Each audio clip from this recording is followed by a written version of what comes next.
আসসালামু আলাইকুম। Afrin cooking lifestyle থেকে বলছি।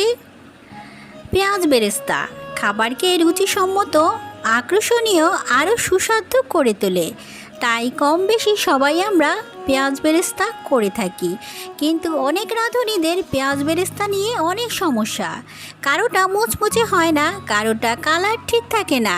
সকল প্রকার টিপস নিয়ে আজকে তৈরি করব পেঁয়াজ বেরেস্তা। চলুন মূল প্রসেসে চলে যাই। প্রথমে পেঁয়াজগুলো সবগুলো একই সাইজের করে কেটে নেবেন। আমি এখানে 2 কেজি পেঁয়াজ কেটে নিয়েছি। পেঁয়াজ ভাজার জন্য অবশ্যই তেলের পরিমাণ বেশি নিতে হবে। 2 কেজি পেঁয়াজের জন্য আমি এখানে 1 কেজি তেল নিয়েছি। চাইলে ডুবো তেলেও পেঁয়াজ বেরেস্তা করতে পারেন। আবার এমনভাবে দিতে হবে যেন পেঁয়াজের গায়ে গায়ে তেলটা লেগে থাকে। আচ্ছা, পেঁয়াজের ধরনটা একটু জেনে নিন। যদি পেঁয়াজ বেরেস্তা সুন্দর কালার করতে চান তাহলে সাদা পেঁয়াজটা ব্যবহার করতে পারেন। লাল পেঁয়াজে কালার তেমন সুন্দর হয় না। যখন পেঁয়াজটা একটু নরম হয়ে আসবে তখন দিয়ে দেবেন সামান্য চিনি। এই চিনিটা কিন্তু আপনার পেঁয়াজ বেরেস্তাকে মুচমুচে আর কালার সুন্দর রাখতে সাহায্য করে। অবশ্যই কিছুটা চিনি দিয়ে দেবেন। প্রথম অবস্থায় অনবরত নাড়তে থাকবেন। একটু নরম হলেই দেখবেন আস্তে আস্তে পেঁয়াজের গা থেকে তেল ছেড়ে আসছে। তখনই বুঝে নেবেন আপনার পেঁয়াজ বেরেস্তা হচ্ছে। আচ্ছা, গ্যাসের ফ্লেম কিন্তু বরাবর একই রকম রাখবেন আর নাড়তে হবে অনবরত, নয়তোবা একটা পেঁয়াজ পুড়ে যাবে, একটা পেঁয়াজ সাদা ভাব থেকে যাবে। তাই গ্যাসের ফ্লেমকে বরাবরই একই রকম রেখে ভেজে নেবেন। আচ্ছা, পেঁয়াজ বেরেস্তার কাঙ্ক্ষিত কালার হওয়ার আগেই কিন্তু গ্যাসের ফ্লেমকে বন্ধ করে দেবেন, নয়তোবা পেঁয়াজটা পুড়ে যাবে। গ্যাসের ফ্লেমকে বন্ধ করে একটা ছাঁকনির সাহায্যে তুলে নেবেন, তেলটাকে ঝরিয়ে নেবেন। যদি কাঙ্ক্ষিত কালার পর্যন্ত অপেক্ষা করেন সেক্ষেত্রে কিন্তু আপনার পেঁয়াজ বেরেস্তা পরে পুড়ে যাবে। এই তেলটাকে কিন্তু আমরা রান্নার কাজে ব্যবহার করতে পারি। মাছ, মাংস বা পোলাও যে কোনো রান্নাতে এই তেলটা ব্যবহার করতে পারবো। এই পেঁয়াজ কিন্তু ঠান্ডা করে কন্টেনারে ভরে নর্মাল ফ্রিজে রেখে দিতে পারেন 1 মাস পর্যন্ত। দেখুন কতটা যে মুচমুচে হয়েছে। যদি সহজ রেসিপিতে পারফেক্ট পেঁয়াজ বেরেস্তা তৈরি করতে চান, আশা করি আজকের পর থেকে আর কোনো সমস্যাই হবে না। ভিডিও ভালো লাগলে একটা লাইক দিয়ে দেবেন। চ্যানেলে নতুন হলে চাইলে সাবস্ক্রাইব করে পাশে থেকে যেতে পারেন।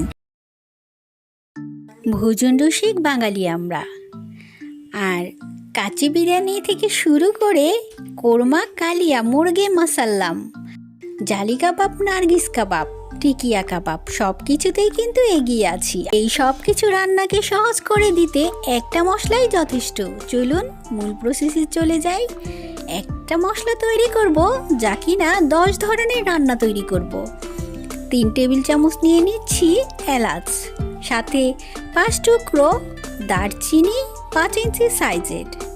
3 টেবিল চামচ নিচ্ছি জয়ত্রী ফুল, সাথে 3 টেবিল চামচ সাদা গোলমরিচ, সাথে দিয়ে দেবেন 1 টেবিল চামচ কালো গোলমরিচ। লবঙ্গ স্ট্রং ফ্লেভার, তাই 1 চা চামচ দিয়ে দেবেন। সাথে দেবেন তারকা মশলা প্রায় 4-5টির মতো। বড় এলাচ দিয়ে দেবেন 5টি।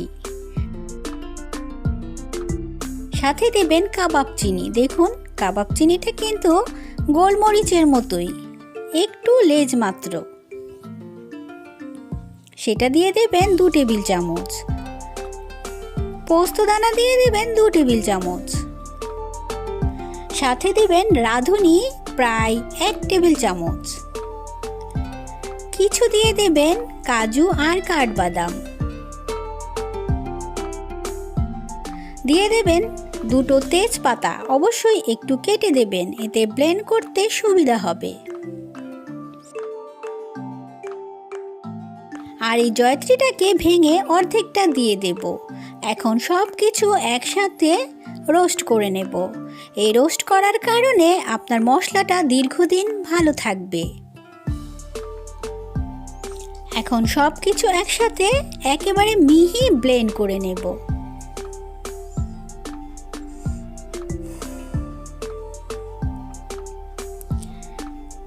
রোস্ট করার পরে দিয়ে দেবেন আমাদের রেগুলার জিরা থেকে 1 টেবিল চামচ আর শাহি জিরা দিয়ে দেবেন 1 টেবিল চামচ।